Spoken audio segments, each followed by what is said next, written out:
Сегодня в Республиканском национальном музыкально-драматическом театре премьера спектакля «Яйцо динозавра». Пьеса о смысле жизни и о любви. На репетиции побывала Виктория Размыслова. Лирическая комедия «Яйцо динозавра» не пародия на сцены наивной и беззаботной деревенской жизни. Через живую игру актеров зритель проникается философией любви ко всему вокруг, к человеку, природе, Богу. Главный герой пьесы Иван – личность творческая. Он счастлив в мире своих фантазий, откуда его то и дело выгоняет жена. Они существуют в двух параллельных мирах.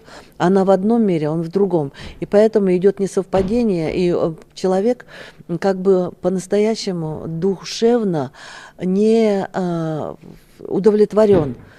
Жена у него в том духе, в каком он хотел бы существовать и существует, не развита. Оформление спектакля как нельзя лучше работает на его идею. Главный герой – мастер плетения из бересты. Она и стала основной частью декораций, которые в сочетании с костюмами мифологических персонажей создают на сцене особый этнический колорит.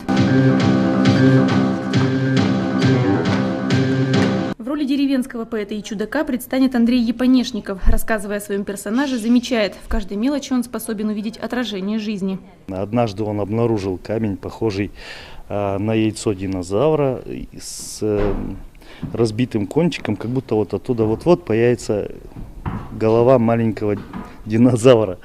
Вот. И в финале спектакля, я не буду раскрывать, но это яйцо динозавра превращается в детскую игрушку. Новая постановка полна неожиданностей. Так в спектакле зазвучат музыка и слова гимна республики. И это тоже органично вплетется в нить спектакля. Песню Виктора Савина «Варыш-поз» актеры исполнят так, как спел бы ее народный хор. Виктория Размыслова, Игорь Забоев, Вести Коми.